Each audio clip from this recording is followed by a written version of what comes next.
Hey guys, and welcome to Little Blackbird 91. Listen, let me just put my thing on charge here. Look, a lot of times we do these shows and we want to make people villains because it makes it easier for us to palatably receive the information we're seeing in front of us. Sometimes we identify with people in front of us and identify with the characters on the screen, and it's easy to make somebody a hero and someone a villain because then we can make more sense of our life and say, you know what, that's what happened to me and they're a villain. And the reality of the situation is, in a lot of these cases when it comes to relationships, there isn't really a villain. The reality of the situation is you do something and you do a set of decisions that really don't benefit both parties, but maybe benefit yourself or is very selfish, and causes carnage in the life of yourself and the other party. I think that's something that I can see that's happening here with Ramses and Tyler. Now, I want to be very honest, of course, with Tyler, we've discussed him yesterday night, so I won't go as deep today. And I want to do a separate breakdown for Ramses and Merissa. Now, if you don't know, I'm going to spoil it for you because this is a spoiler, because obviously the episode 12 we're doing a review. Ramses and Merissa don't go to the altar, okay? He called it off. All right, he called it off, and I was on the internet. I was on Twitter, the Sphere, and looking at some of the tweets, and a lot of people are making Ramses a villain. He is a bad guy, etc., etc. And I was like, in my head, I said to myself, what did you want from him? You didn't want him to marry Merissa because you felt like he wasn't being real. He calls it off. He's still a villain. You will never please the audience. Do you know what I'm saying to you? So in reality, the situation is there is no villains here. Okay, it's just that people have different ideas, and sometimes they can have really warped ideas, which you won't agree with. Okay, all right. But the reality of the situation is, for you to be in the relationship with the villain this long, that would make them both a villain. Sometimes that's not the story. The reality of the situation is, we meet people where they're at, and we meet people where we are also at. Okay, so when I look at Merissa and I look at Ramses, I think they both were being dishonest about how they really felt. I think Merissa wasn't being honest about how she felt about, not necessarily how she felt about him, but maybe some of the things that he was actually doing and saying. And I think he definitely also wasn't being very honest, because in the pods, he really should have said he was not happy with the whole military issue. He really should have said that, but he didn't say that. So we had that whole issue. Then we have Garrett and Taylor. I don't know about you. I'm getting some vibes from Garrett and Taylor. It's a little bit odd. Is it just me? I'm getting a really odd vibe about Garrett's mum. Apologies about Garrett's mum. Why she kept on saying, we can't change your mind. It looks like you've made up your mind. I said, why is a mum so hell bent on changing his mind? What is it, mother? Mother, what is it? You know what I'm saying to you? And I started seeing some look. I said, is this woman a little bit controlling? I don't get it. Okay, something's not quite right. Something is not quite right. But that's another story for another day. And then obviously also, sorry. Then also as well, we look at Tyler and Ashley. I want to spoil it for you. They got married. I think most of us knew that already. They got married. Okay. All right. They got married. All right. And we had evidence that proved what I said yesterday that came through. That came through with the dad. That the dad hadn't really been there the way he needed to for Ashley. And it proves as to why Ashley decided to go after somebody like Tyler. Like I said, we go after people, all right, that tend to mirror what we are actually like. So I'm going to go back to Ramses and Merissa situation and break them down first. Okay, I'm going to break them down first as to what happened. And we're gonna tap in a little bit, okay? So if you're new to the channel, do me a massive favor, like it, share, subscribe, click on that bell button. KS said no spoilers, no more spoilers. I can't say no more spoilers because episode 12. This is a review for episode 12. That's the spoiler. I want to break them down first as well. So make sure you like, share, subscribe, click on that bell button for notification of the uploads. Make sure you like, share, subscribe as well, because we out here, baby. All right, cool. Let me I want to put my notes to the side here because I want to be able to make sure that I can timestamp this for you guys. Okay, so Merissa and Ramses. Okay, so let's break them down. Okay, first things first, I want to say this about Merissa and Ramses. They engaged in sex so early. If you remember earlier on when they came from Cabo, they were talking about how frequently they were doing sex. This was a big problem for a lot of us, because the sex was becoming a part of the communication where there was not actually communicating some of the real issues. Okay, but the problem started before then. It started in the pods when we had Merissa in the pods talking about trying to match him through a zodiac sign. That's when I knew we were kind of off. Then we also had Ramses also not being honest. And remember, I told you guys, okay, about this. Okay, I told you guys about this, that in the pods, when Ramses said, oh, I can deal with her energy, I said, no, they can't. And the fact of the matter is, other men have probably not dealt with Marissa's energy also. There is something that is a pattern afoot with both of these people. I want you to pay attention, because this is a real thing, right? In the pods, Merissa told us that men like her in the beginning and and then fall off. That is a pattern. If you keep seeing men liking you in the beginning and falling off, it means something about your behavior causes men to leave you. I know we don't want to talk about it, but we got to talk about it. And then we got to bring it to the actual fray.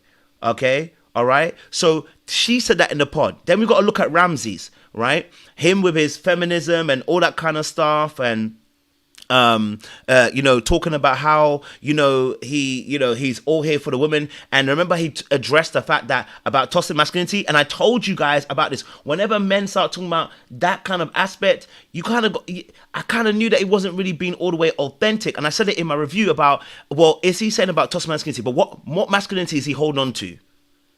Right? If he says he's completely removed toxic masculinity, what masculinity is he actually holding on to? And I said to you that Merissa herself hasn't even got rid of the toxic masculinity.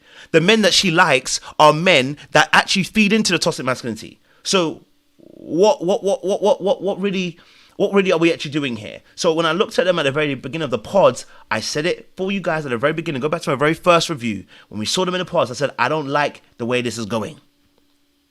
I didn't like it. Okay, I didn't like it.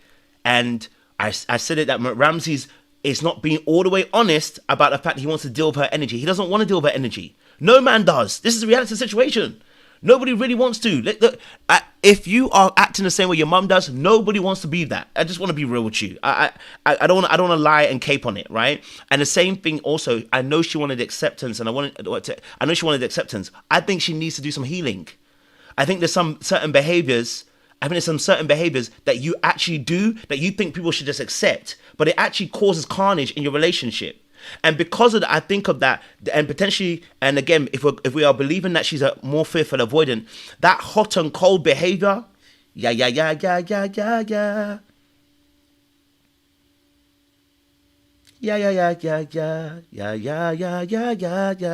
It's a problem. Now, Ramses is also a problem because he's not being honest. And I think finally we got to see the real situation play a role at the very end. Okay? Now, we'll deal with Marissa's mum. And I can be honest with you, she was right. She was right about it, right? But she's not right. Can I be real with you now? Let's be real about it. See, parents can use these moments and be like, I told you, trust me, believe me. But no, the mum acts out of fear. It's not out of love. Okay? Out of fear, not out of love. So the mother herself, it might be right in this occasion, but a broken clock is right twice in a day. You know what I'm saying to you, right? Just because people can get something right doesn't mean they're actually right. Because the way she addressed it told me she's not right. The way she addressed her daughter told me she's not right. The way she set up her daughter for future endeavors tells me she's not right. The fact that she had 4 baby daddies tells me she's not right. It tells me that there's a fear response in the way that we're acting. So actually, you've not set up your daughter for the success that you think you have. And so what you are reacting from is a fear place. Now, was she right about Ramses particularly? Yeah. And guess what? Because your daughter has learned a lot of stuff. Oh, okay, yeah. I saw that as well. I saw that, Cantini. I'll talk about that. You know what I'm saying? That can cause issues, right? That can really cause issues. So if Merissa is having, if the mum is behaving this particular way, right, she may be right in some aspect, but her behavior of how she delivered it tells us we've got bigger issues here. You get what I'm saying to you? There are so many fathers out there that will tell you, they'll say they keep their daughter inside, they don't want their daughter to do anything like that, blah, blah, blah, blah, blah, blah, and all that, etc., right? And all of that just because they're afraid. But in reality, okay, there's been problems. I was exaggerating. It's not 4 baby daddy. I think it's 3. I think it's 3 baby daddy. I was exaggerating. 4's a bit much. It's probably 3. It's 3, not 4. I think it's 3. But okay, so going back onto the, Merissa and Ramses, I'll play a little bit, but I'll do a deeper breakdown another day. I just want to just play a little conversation about my previous marriage, just talking about this decision, and I learned about things, and like I just learned that like my ex was like hurting much more than I realized after that divorce, and like I'm just like scared that. Okay, so he tells us about his ex situation. It's actually 4 baby dads. It actually is 4. My bad. It's actually 4. Okay, so this conversation here, right, with Ramses and Merissa, what he said was that he went to have a conversation with the family. Once he had a conversation with the family, his ex-wife, he found out his ex-wife actually was hurting more than he realized. He found out his ex-wife was hurting more than he realized, which tells me what? That whatever happened in that ex-relationship, right, when he left, he probably thought, this probably doesn't care about me, and it sounded like there might have been a sexless end to the relationship, because the way that he was hot on sex in this relationship, it might have been that relationship ended in a sexless way, and that's what also broke them up as well, right? So clearly the way he's reacting, yes, absolutely, KS, it's giving PTSD, and it's giving he hasn't recovered from that scenario because it's now affecting what is happening right now. It's now affecting right now. Fear, and you can see the way he's responding, he's in fear. Now, I'm not giving him a pass. I'm merely explaining the behavior, saying that I can see the fear. And I can also see it in also Merissa too, because that's the reason why she's with him.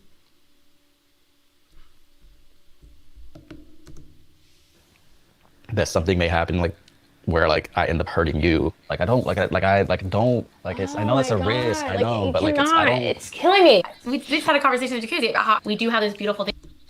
And it's so funny. What people don't even realize is in that moment when he was telling her how she felt, she look at the way she turned it. And she's not a villain. I want to make it very clear. I give balance on both sides. He's a problem. She's a problem. Look what happened when he told her about his fear. What did she do? Oh my God! Like, oh my God! Instead of actually trying to understand where he's coming from, that was not what is, because her main goal is to get married. Her main goal is to get married. Okay? Her main goal was to get married. In that immediate moment, she actually just moved her whole goal was not about understanding him. It's about getting married. Because what does it say? Because her real issue here is a wound that she's carrying is the marriage will prove that she's finally worthy. And Ramses also trying to love her in this situation, not being really honest about how he really feels, is also something about proving that you can love properly and that you actually can be loved by someone. So both of them are trying to prove this fact that they can be loved and love somebody, and in reality it's false. It is not based on the authentic reactions that are actually happening. Not that they didn't love each other, they did. But the aspect of, like I said to you at the very beginning, is when you're acting, which is what both people are kind of doing, when they're not being truly authentic about how they really feel, when we're not actually having those honest conversations about what was really going on, we're going to end up in this position, right? So in that immediate moment, he's coming to a realization, damn, I spoke to the family, spoke to the ex, and realized it's kind of mad. He's now thinking, I got to go. At his mind here, he was ready to go. Now, does that dissuade the crazy conversation about condoms? No. Does that dissuade how he behaved with the military aspect? No. Okay? No. It does not dissuade that. And Ramses needs to do some major work around the way he dealt with that, because the way he dealt with that, I was concerned. Very much so. The military aspect, you knew that already. You were lying about how you really felt about it. And your inability to be authentically true because you wanted to be accepted and you wanted to be loved, you lied about how you really felt. You were fawning as well. Right? Because you see, I'm not going to say that he's a liar and he just wanted to get through something. Sometimes, and this is what happens when you are not being truly authentic with you and how you really feel, you bypass these things. You knew that when you were talking in the pods and you knew she was military, you should have been honest. It concerns me that you are military. It concerns me, but you're more concerned about being accepted and picked. You are more concerned about Bodan potentially being picked over you and what it would mean for him. Because a lot of times when these relationships falter, we are actually really asking the question, what does it mean about me? This is when we start personalizing rejection, abandonment, and betrayal. We start personalizing it because we have wounds. I've been there. I'm still trying to work it out myself, so I know exactly what this feels like. When you get rejected in a moment, or somebody chooses somebody else, and you personalize it to say, well, I must not be good enough, or I didn't do enough, or I'm not doing enough to be picked, or so you personalize it. And then what can end up happening is you can end up trying to prove you're worthy of love by extending yourself in situations you need not extend yourself in. Do you get what I'm saying to you? We can end up extending ourselves in situations we need not extend ourselves into. Okay? And so I'm seeing with Ramses and Merissa, I'm seeing two people trying to prove that, prove that they're worthy of love. Okay? Prove they're worthy of love. You know? Thing coming up, and it's very nerve-wracking and it's scary and there's a lot of people involved and a lot of feelings involved, but like ultimately it's just about you and I don't know, after Oh, hold on. because I do think we'll be great together. can like potentially grind us down over time. There is more than love here. Hold on. I want to go back. I Can't get around like the things that you, especially when it comes to like this, when it comes to living together, or it comes to like just spending like our day to day together, like that's like crazy important. Like that's the thing that could like. Okay, so again, he's kind of talking around in circles, and the day to day, the reality situation is, I think what he's really saying is her up and down energy, the inconsistent energy, or maybe even the high octane energy he's tired. Okay, he's tired. Okay, he's tired, and yes, absolutely, what I said. He hasn't got the pattern. Nailed, and that is scary for him. But again, he's not got the words or the language to be able to explain this. And again, because time is of the essence, we are now in a place, where actually you get to see that person up front and close and personal, and you are afraid of what this actually will mean in the future, which is why I kept on saying the fact that he mentioned about the future earlier on is where his actual concern was. His concern was, can we keep this up?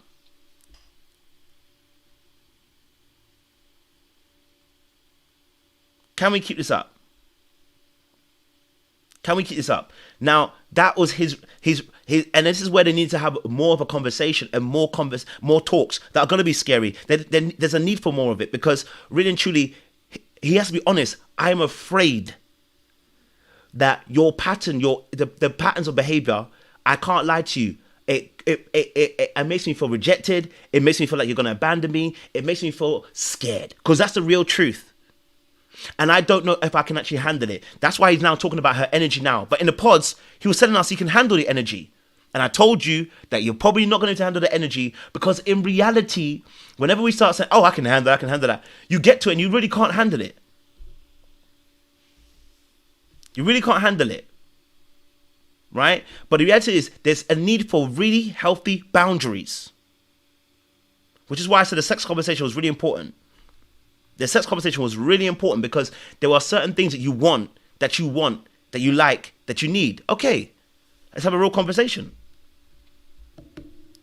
Potentially, like if it's not working well, it can like potentially grind us down over time. There is more than love here. I haven't loved the person that I've been seeing, like especially yesterday. But we talked about that. We talked about you needing your space. And I love it. So what we didn't hear with Reggie is that actually he also needs his space. Look, the reality situation is Ramses also, like I said, both these people are suffering something. And I don't even think, can I be honest with you? I don't even feel, I don't think it was, and I saw some comments a lot on Insta and Twitter about how Merissa was quote unquote begging. I don't see it as begging. When this situation happens, you're telling me you're just going to accept it. Everybody wants to pretend as if there'll be Alex in a situation. You care about a man, he wants to leave you, or you care about a girl, they want to leave you, and you're just going to be like, okay, you go then. Like, it's not begging. The reality of the situation, she was asking him, are you sure? Because of course she doesn't want to lose him. Like, do you know what I'm saying to you? Like, it's not begging. I feel like sometimes we do this thing about if someone is begging, they're not begging. By her saying, listen, are you sure? It's not begging. It's not begging at all. If you've ever been in a relationship where you actually cared about someone and actually loved them and really cared about them saying they want to leave you suddenly, you're telling me just gonna be like, well, good, just go about it. Yeah, I'm good.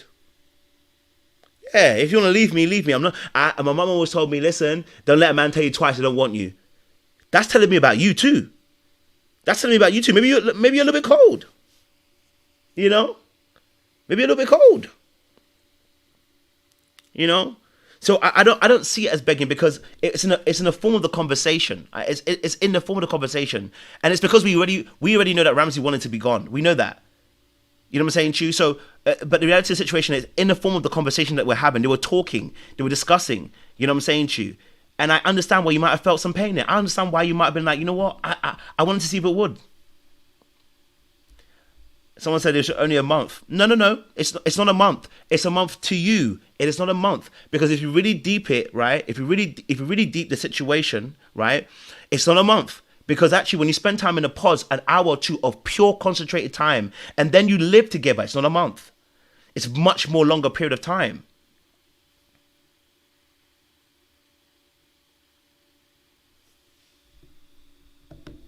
Much period of longer time. So as soon as she said it, I said, I understand that you want to that you're in this place. I can understand this. The situation it's just been dropped on you. You know what I'm saying to you? She's wearing the same t-shirt. It's the same day. Like, of course you're gonna be like, are you sure? Like, you're gonna have to have those conversations. You know what I mean? I get it. Maybe the energy is too much for you. Like, because you know how it sounds. I know. I mean, you fell in love with me because of who I am. Yes. And like, we get this experience, and you just like, well, maybe the energy is too much for you. Like, because you know how it sounds. I know how that sounds. Okay? No, I know how it sounds. Basically, there's parts of you that need to change, babe. It's that simple. There's parts of you, Merissa, that needs to change. And I said this before, that we always about people should accept us, right? But let me give you an example. Let's say I'm always late, which I am. So I'm always late, right? But let's say my partner says it really annoys them when they're late, when I'm late, right? Let's say it really annoys them, okay? But I say, you just got to accept me for who I am. I'm late. Well, if it's early doors in a relationship, they don't have to accept that. And if it's something that they've gone to get married to, then yeah. But in the very beginning, you know, they can tell me they don't want to accept that.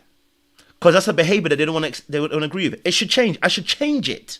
There's parts of my behavior that should not stay the same.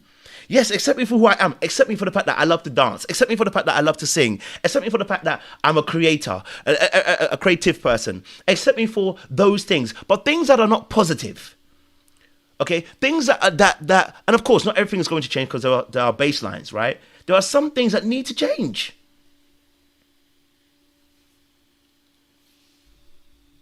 Some things need to change. In the pods, like, it felt amazing. Like, it felt like I loved feeling your energy. Like, that's what every guy feels. They love the first couple of months of dating me because it's great. The energy is just so fucking great. Like, I get it. I've heard that before. That's why I said that if you've heard it before, it's a repeated pattern. Do you see what I'm saying to you? If you've heard it before, that's why I said it's a repeated pattern.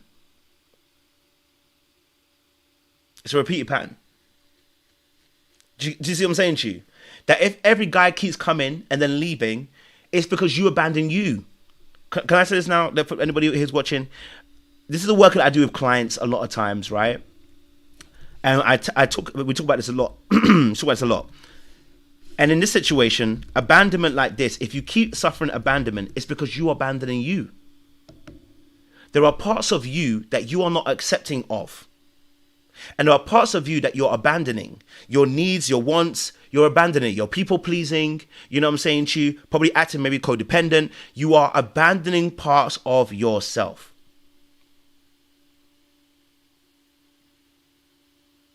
Right? So when you end up abandoning yourself, what can end up happening is when you date people, they are dating the parts that you want to show, but because you are actually abandoning yourself, they don't actually know the real you. So in the reality, in this fullness of reality, people end up doing the very thing that you feared they would do. But it's because you haven't actually mended you. You still aren't being true to you. You still aren't actually accepting of you. You still are putting yourself in a place where you're doing the very thing you did it first, and they're just copying what you did. They're treating you how you're treating yourself. So once you stop abandoning you, the true you, the authentic you, okay? And this is how you know when you can't just, if you got to show up as you. Don't hide who you are. When I come into a space, I come into the space as me. And I'm not going to turn off my humor. I'm not going to turn off my deep intellect. I'm not going to turn off me having these parts. These are parts of me. You know what I'm saying to you? I'm not going to not dance because you're in the room. I'm going to dance because that's what I do. If you were here or not here, I would do that. But if I then try to hide parts of myself, right? And that's a good point, Ruffled Feathers. We're going to talk about that. That's a good point. I'll do on another video. We're going to talk about that.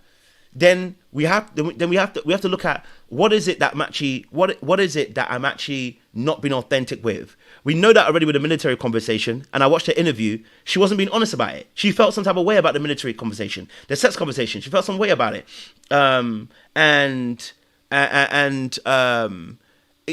is why I said the mother is an issue. Because if Merissa was really being honest, the way she would talk to the mother, she would let the mother know, I don't like what you're doing. Right? If Merissa was being really honest, she would have told her mother, don't talk to my partner like that, and don't talk to me like that. But because Marissa's fear of losing her interaction with her mother, because she already has lost the men in her life, she's keeping the relationship with her mother in a particular way where it actually suits the mother. The mother just says things. Now, of course, the mother loves her in her own right, in her own way. But I'm so sorry. Calling your daughter a bitch, sorry for the language, does not give me healthy relationship. And so when I said that she didn't defend Ramsey in front of her mother, yes, because the mother was being absolutely despicably rude.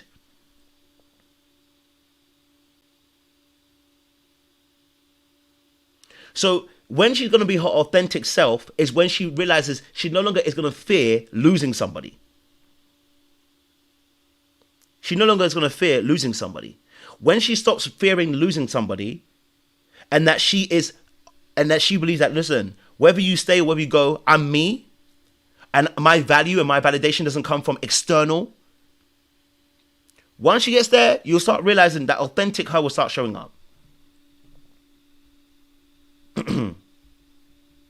I know you said that she can't. It's not about controlling what her mother did. It's about letting her mother know that this is inappropriate behavior.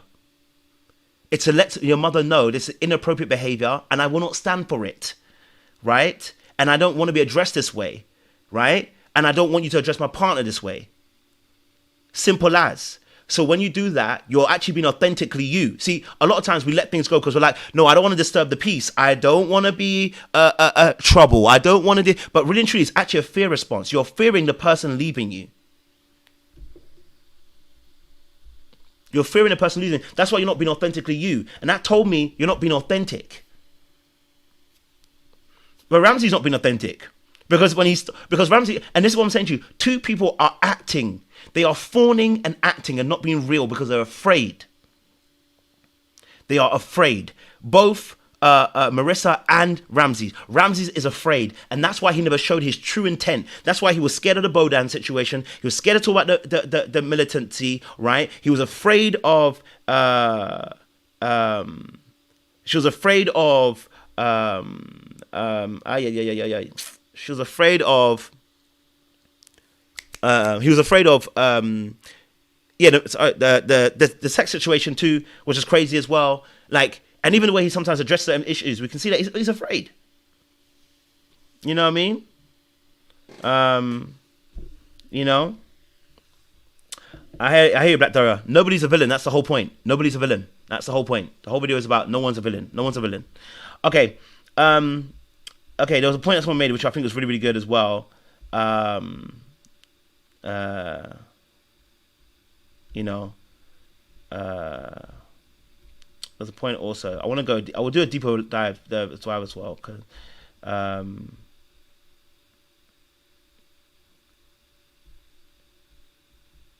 Someone said, okay. Anyway, yeah, I'll go to that point anyway. But anyway, so yeah,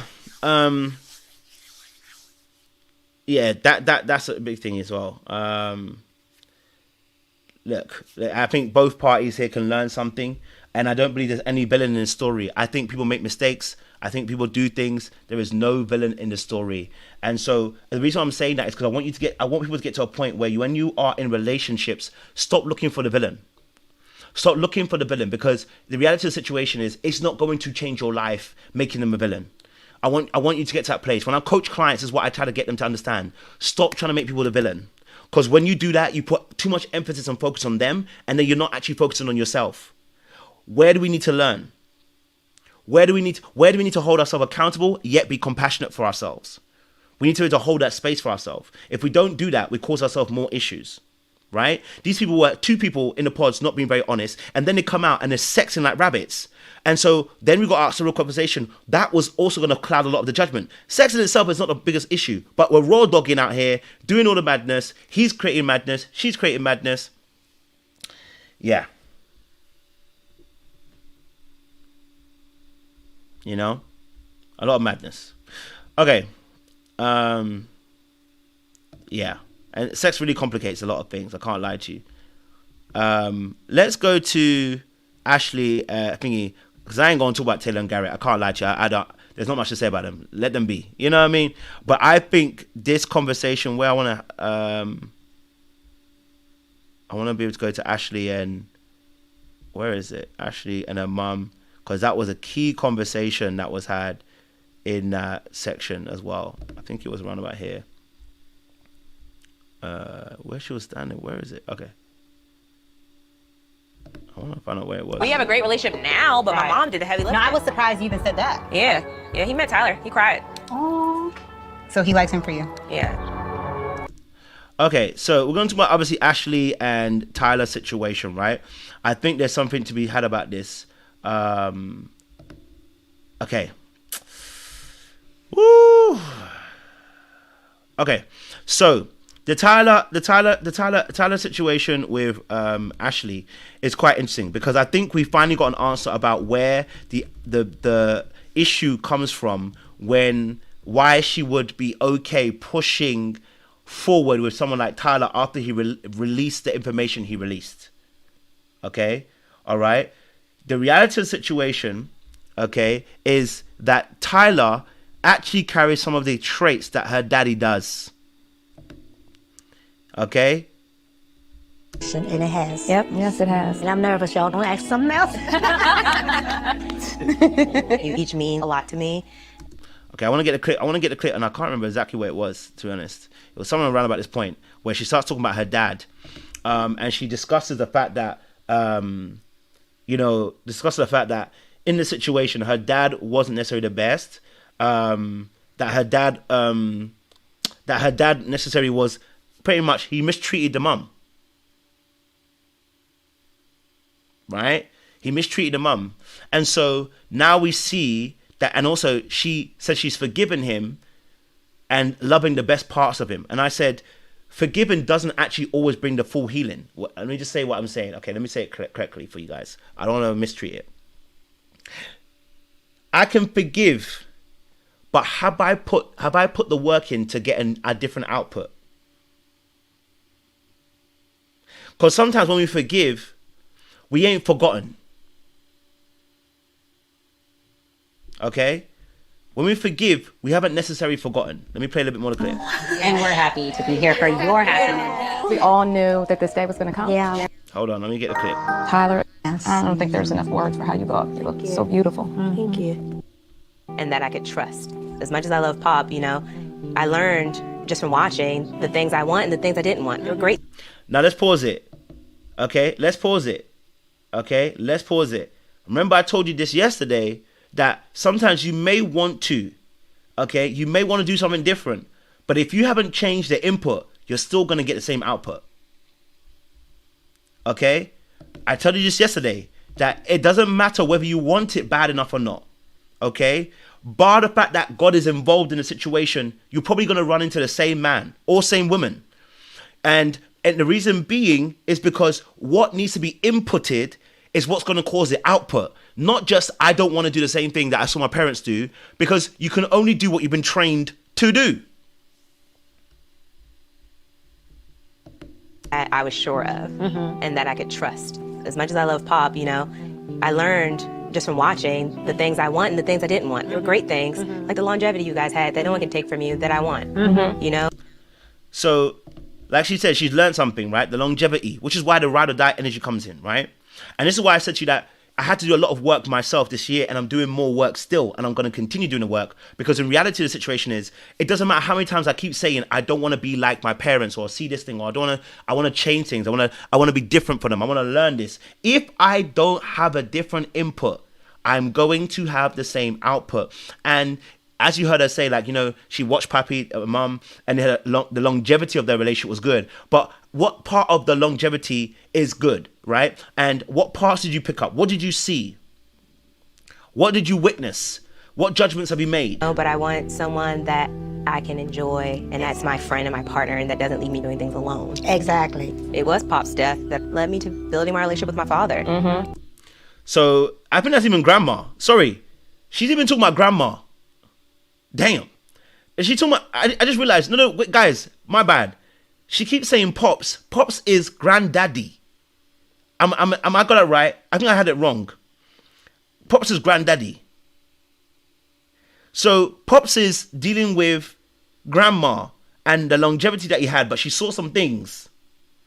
So we're seeing 2 generations of things that you didn't necessarily like. So not that he was a cheater, but Pops was, she said Pops, obviously, she loved the longevity, but there's some things that she didn't necessarily like. Then she's also now going to talk about her dad. Aye. 2 generations, you're seeing stuff that you don't necessarily like? Chice. I was like, I don't want to leave any stones unturned in that scenario either, and that's when I began to appreciate my father for who he is versus what I wanted him to be. Now the question is, who did she want him to be? And how is that playing a role? Okay, all right. How's that playing a role in the way that you're choosing the partners that you choose? So this is why I said about patterns, and this is what we do a lot of in our coaching sessions, where I highlight this to clients: your patterns, your patterns, your patterns. And this is why in the coaching sessions, I want people to tell me about their past. It's not because I want to be nosy. It's because I want you to see. I want to be able to highlight to you that today's decision is because of yesterday's problems. Today's decisions is because of yesterday's problems. Yesterday, what you experienced as a child is actually affecting you today as an adult. And so whatever she witnessed and saw is now playing a massive role in the way that she's looking at it. That is why she's able to go forward with Tyler. With that, I'm able to still find the good in him. Like, what do I have to look up to him for? But he has other things I can look up to him for. He's done very well. He's done very well. I admire him for that aspect, but... So she developed the art and the skill, okay, to be able to look at the good in them. And this is where you get caught up. This is where most of us get caught up. Those of us with an insecure attachment, this is where we get caught up. Okay? Because, you see, we want the love of, oh man, this is deep. Okay. Okay. Let's, okay. Hold on now. Okay. Hold on. Okay. So this is where it gets deep. I'm gonna come back to that. I want to just explain this to you. Where it gets deep is this. A lot of us have grown up in households where we wanted the love of the parent and the caregiver we wanted, right? We wanted it so bad. The parent was inadequate in an emotional sense to catering towards the needs of the child, right? The child learns that they can't necessarily depend on that parent, but it doesn't take away the fact that they still want and desire the love of that parent. As a safety mechanism, a defense mechanism, we learn to see the good in that parent because we can't make the parent an evil parent as a child. You can't, because you need that parent for survival. So as a young child who's still a dependent, you are going to yearn for your parent. As you're yearning for your parent, you might learn over time that I just need to see the good in them and ignore the bad because I need that. It's a survival aspect. But the problem is that then when you get into the real world of dating and you look at relationships, you then implement that same strategy of looking at the good in people, and you look at the good in someone and ignore the bad of that person. You end up just repeating that same behavior of survival and bringing it into your dating phase. My God. So you wonder why you keep choosing people who are not great for you. It's because actually you keep seeing the good in them and ignoring the bad. But that's because that's what you did when you had your parent. Some of you actually just explained, there was a perfect explanation. I'm willing to see the good in my dad and ignore the bad. Yes, but the problem is now that that is also the same strategy you've used to conquer the giants in the dating phase. Or you even go out, I love that. You might go out your way to try and understand them. Absolutely. Right? You might go out of your way to understand them. Whew. Man, this is the stuff that we do in coaching. And you see it with clients all the time. You're like, and I'll be honest, when I coach people, a lot of times it's actually healing me. I can't even lie to you. A lot of times when I'm giving the advice, it actually starts healing me.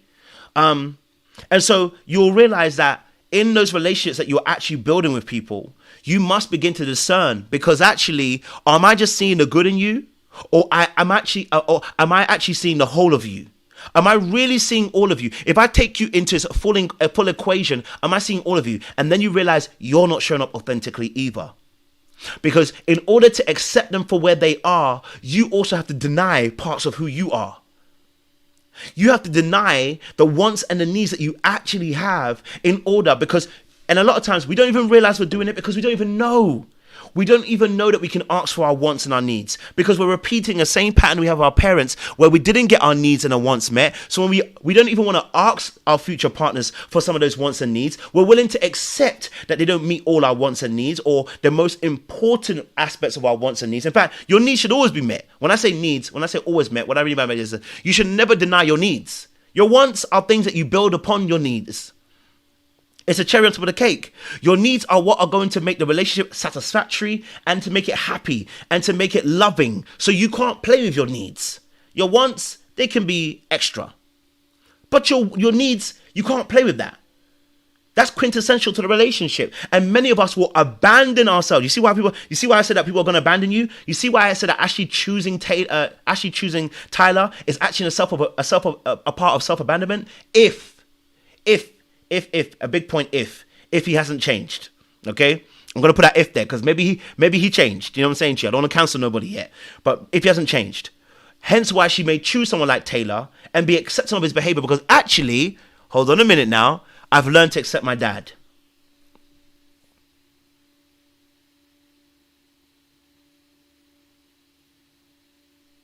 Tough. Good point, Ruffle Feathers. Good point. Sometimes we're willing to accept people because they do more or do it slightly better than what our toxic parents were doing. You're absolutely right. Absolutely right. Right? So the reality of the situation is, right? The reality of the situation is that when we're dealing with these kind of situations with Ashley as she's talking, it's really important to look at it from a deeper perspective. Let's go back to what she was saying. I knew one thing for sure is I didn't want any man that was going to treat me like he's treated women and my mom. You always crave that friendship, you know. My gosh, she don't want to date no man that does what he does. But baby, you're dating the same kind of man. But baby, you're dating the same kind of man. Baby, you're dating the same kind of man. Yeah. See, she's ended up marrying the same kind of... You see what I said about it doesn't matter what you say. It is about what you have an input in. Say it with me in the chat.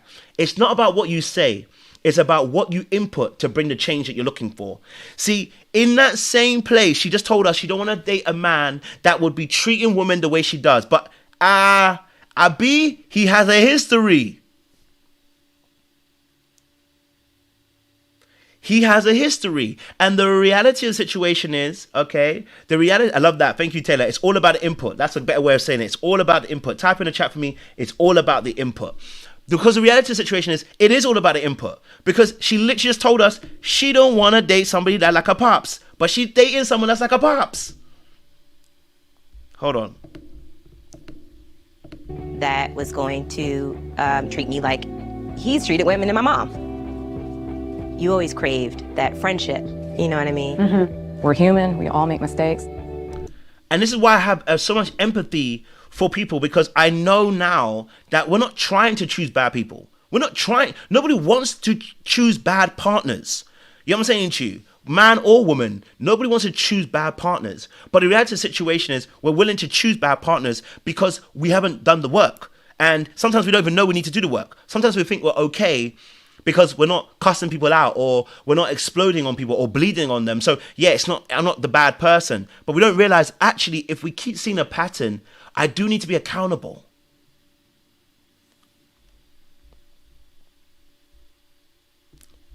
This queen won't quit. Yes, she was lied to. She was lied to. And that's why I said she has to be accountable but compassionate. Because as she was lied to, she was told before she got married. Okay? She was told before she got married. Do you see what I'm saying to you? Before she got married, the person told her information. I would never expected her to leave the relationship. I would have expected her to say, let me stand back. Getting married now with this information, I need to stand back because it's really big information. I need to see how your mind works and to see how I process this, because I never saw this coming. You see what I'm saying to you? So that's what I would say. Okay, so yes, she was lied to, but she got told before she got married. Do you get what I'm saying to you? So again, I wouldn't have expected her to leave it, but rather in a sense of being able to kind of say, let me give myself a bit of time to process what's been said and not make a quick decision. Remember, I told you that the devil is in the details, but the devil is also in rushing you. The devil's in the business of rushing you to make a decision before it's time. So whenever you feel like that you're in a rush to make a decision, don't make that decision, because the devil's in the rushing.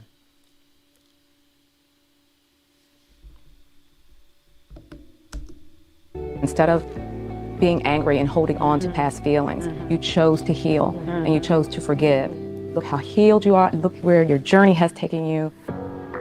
And you're not knowing that she's in the same place. And this is the reason why I say, because we think that when you forgive, that's the work being done. No. You see, the Bible tells us that,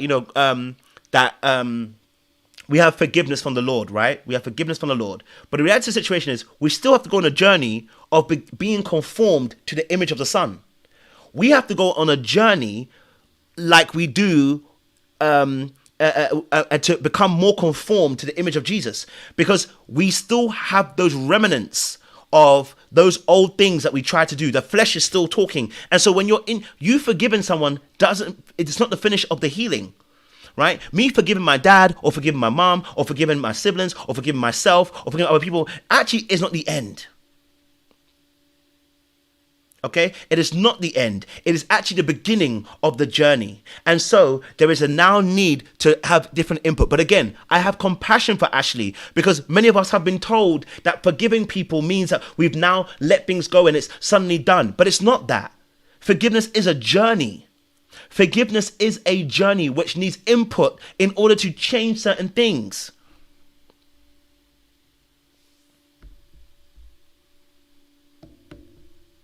about to be married, so Yeah. I'm very, very, very proud of you, Ashley. I love you guys. super happy. Kate?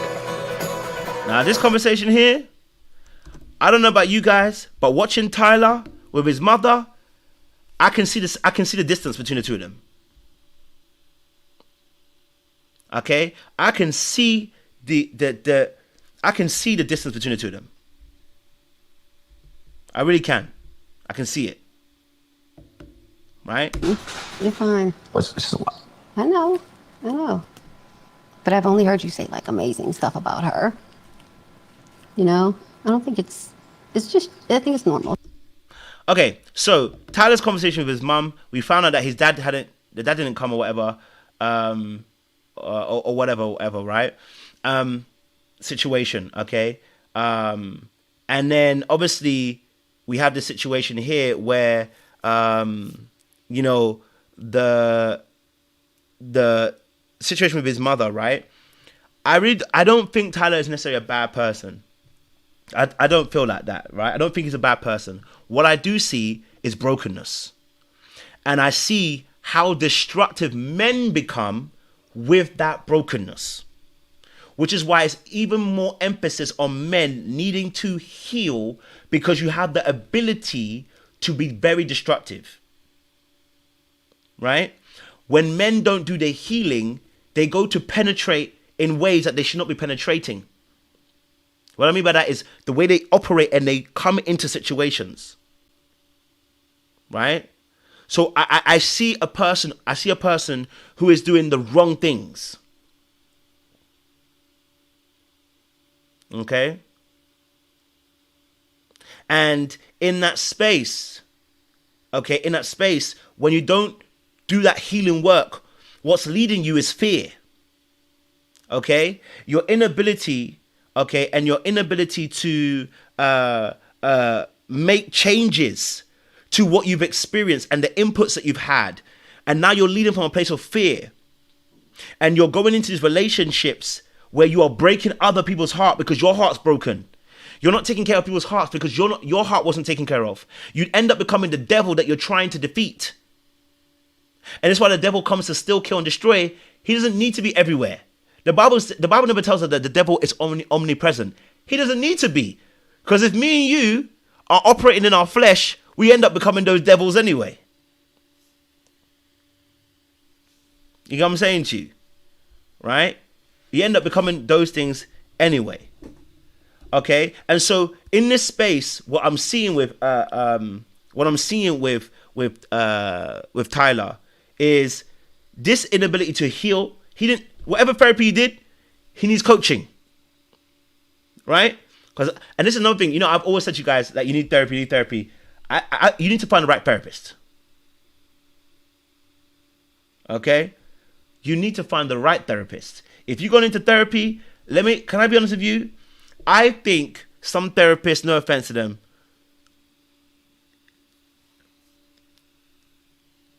are just a good listening friend. And I think for a lot of people that can work. But I want to be very real that I feel like, yeah, there's a lot of therapists out there that really and truly, you don't have the skills or the resources to start healing people. Like, you know what I'm saying to you? You know, I'm just being real and honest. Okay, no personal. I mean, if you're feeling threat, please, if you don't take it personally, if you're good at your job, then and I love that. I'm not saying that. I'm just saying some of these therapists ain't great. And the reason why I say that is because they're not able to push you and encourage you to get you to a place to where you are saying, I need to grow. It's a little, yes, that's the right word. It's a little bit too comfortable. Okay? A little bit too comfortable. All right? So that's why I would say that, you know, that's why I say that, you know, in certain places, that these situations, you need the right therapist, the right coach, right? That's going to push you and encourage you. That's where I come in, okay? You know what I'm saying? That's where I come in. Don't play with me, okay? That's where I come in. Don't play with me, all right? But the reality situation, you need that, because this behavior that he's exhibiting needs to be called out. And if he was really in therapy, then I want to see some self-reflection and some self-awareness. Because if we don't see that, we're going to have a big problem. Okay?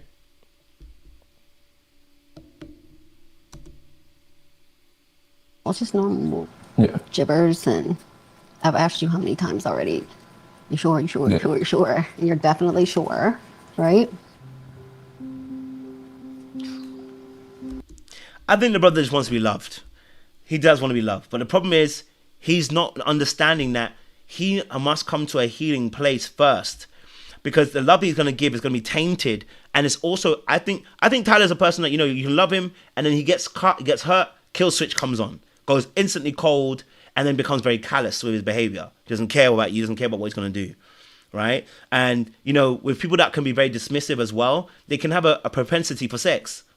Because sex is a way of not being vulnerable. Right? There's a vulnerability to it, but it's not as being vulnerable about your actual emotional state. Okay? And I know a lot of people don't actually understand as well that how a man can leave a child. I can understand. It's very easy. Yeah. It's very easy. Remember, from a woman's perspective, you carry that child for 9 months. I don't carry it for 9 months. The attachment is very different, right? So let me explain it from the men's perspective, right? For men, it's very easy to say, I don't want to be a part of that kid's life. Because if first and foremost, you have not had that good attachment from a child, okay? If you've not had it from a child, that your attachment to your parent wasn't good, it is easy to create separation between you and that child. Because so long as that person who's not in your vicinity, it's very easy then to deny that thing. Right? So I want to make it very, very clear. I know some people might not fully understand it, but I understand it because I've been a male. So understand that if you don't do the work, you can easily detach from it. Right? Now, if he carried that baby for 9 months, we might have to ask a different question. If he carried it for 9 months, we can ask a different question. But he doesn't carry it for 9 months. He's attached to the woman, not to the child. So when that child comes up, when that child comes out, and this is why a lot of men struggle too, if they don't like the woman, and this is what I've learned too, when they don't like the woman, that child can also suffer too. It's going to be crazy. It can be very difficult. So the attachment is very important, and the work that we have to do. You know what I'm saying to you? As well. So it's important to also do that work to be able to undo. You know what I mean? It's important to undo that work and undo those thought processes. And Zara, I get it. I understand. I know that you want to make him the ultimate villain, but I'm trying to point it out in the sense of making him the ultimate villain doesn't solve your issue, because, like I said, he's a human being. Do you get what I'm saying to you? So when I explain it, I want you to understand we're explaining the behavior that regardless of whether there are men who are actually attached to their children, there are some that are not going to do that because actually what they've actually experienced. So we have to explain what's actually going on. You get what I'm saying to you? Right? Because if we, again, I want to hold space, because how long, and this is why I said I got to hold space, because I'm trying to understand it in a way of like holding space in the sense of give him a bit. I want to see what he's going to do. Now, he's lied, and that for sure, for me personally, I don't want to see him with Ashley because he's lied, and I think he potentially is going to continue that pattern of behavior. But we're just explaining what's actually happened to him in a sense, right? That he's gone through some things that has made him so callous and so cold. If he doesn't do the work, Ashley's the next victim. If he doesn't do the work, he will do the exact same thing that he's done to everybody else. He'll do to Ashley too. So if he does not solve that issue within himself, deep down, he's going to repeat the same mistakes that he didn't want. And I can see that maybe the way that he was operating with the lesbian couple, you know what, maybe he tried to change it. Maybe he tried to have a change of heart. He's like, I want to be in the kid's life. But then realized, you know what, I can't attach very well. You ever started something and thought you could do it and then realized you can't do it? And the reality is like this. Like, I can see now, I can see how, you know, he might have gone back into that situation thinking to himself, you know what, I'm going to be there for the kids. I'm going to be there. I'm going to be the dad of the year. I'm going to do it. And then when he got there, he realized he don't have the skills or the tools. He don't have the skills or the tools.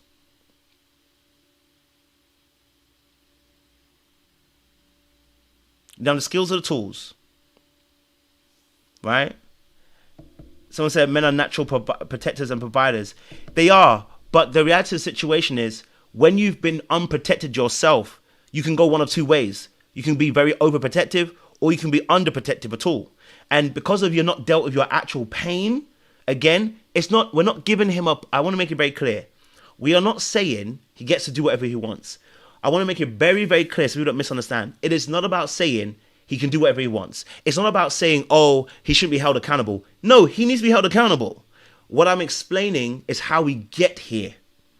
And so the difference between men and women, like I said, is the way that we attach oftentimes, but also as well because of the way that they attach to their caregiver. So when that child has got mummy issues, when there is, and usually it's mummy issues, when there is a mummy issue that happens where there's been distance, the mum has not been caring or loving in the way that the child needs, right? There is a coldness and a callousness that can come over that child.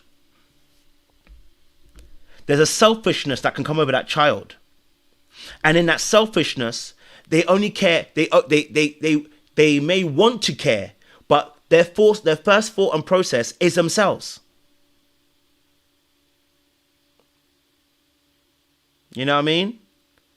So in that space, that's what ends up happening. You know, for a lot of men, this is why they can end up distancing themselves from the child. Do you get what I'm saying to you? So unfortunately, he doesn't get a pass. We're not going to say he's not going to be held accountable. He needs to be held accountable. You know, it should be held accountable. Now, this is an instant thing. What is another phenomenon that can happen is this. Is that another thing is that men can sometimes do this very crazy thing. They can push something, they can compartmentalize something, push it to the side, and start a whole new thing. Okay? I want you to really hear this. A man can push that previous family to the side because he's compartmentalizing, because he's got attachment issues, and because of the way he thinks. He pushes it to the side, and the crazy thing is, this is why I'm holding grace. He may also treat Ashley the best that she's ever been treated. He actually may become the best partner for Ashley. Here is why. What some men are not good at doing is being accountable for the mistakes that they've made, because they feel like the mistake is so big, it's an indictment on who they are. So they go and start a whole new family and become the best person for that family. How many times have you heard a story of, situations where a man leaves his previous family and becomes an amazing father and husband for the next family? Right? And you're like, wait, how did he become this great person? He thinks he can scrunch up the paper ball and throw it to the side and start all over again. But guess what? You can't. You can't. And this is very difficult.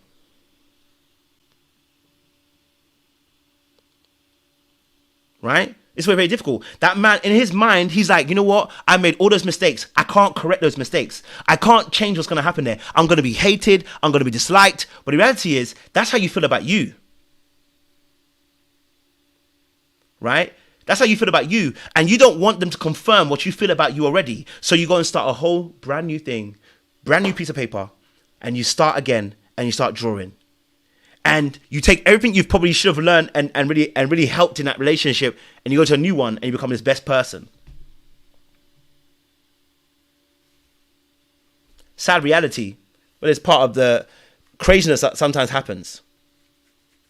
Anyway, my time is up. So look, we'll be back on Saturday for the super panel. We'll do a super panel on Saturday, and we'll have a discussion, and you guys will be able to come forward and say your piece as well. So we can't wait to kind of see that. And we can't wait to have that conversation, you know what I'm saying to you, on Saturday as well. And if he hasn't learned, he gonna do it again. Right? If he hasn't learned, he gonna do it again. Okay? If he hasn't learned, he's gonna do it again. Okay? So we're gonna talk about that. Okay? Someone said, am I doing Queen's Court? Yeah, I will. I'll do reviews on Queen's Court. I've been watching it as I'm doing an interview on Queen's Court with David from the show. So, yeah, we'll definitely do some reviews on that as well. Okay? Yeah, he wants to start again. All right, cool, guys. We gonna kick off. We're gonna kick off and be in there. Okay, all right. Yes, exactly, Lay. We need that 100 Club. I haven't even set the date. My bad. I need to set the date. I'm gonna set the date for it. So the 100 Club. It's on the. I went to have it next week. So on the 1st. Right, I didn't even realize it's on the 1st. Okay, so it's next week. My bad. I haven't even promoted it. I might have to do the week after and then promote it. But we'll talk about this again. Okay. You know what I mean. So he better fix up and learn quickly. You know what I'm saying to you. If he doesn't, you're going to do the exact same mistake again. The exact mistake. We'll talk about this a little bit another time, though. I appreciate you guys. Shout out to Kelly White for the 2 cash dollars. Thank you very much. We appreciate you as well. Much love, much appreciation. We'll see you guys again a little bit later. Okay. You know, we're going to definitely discuss this again. Much love, much appreciation. Ta-ra, ta-ra.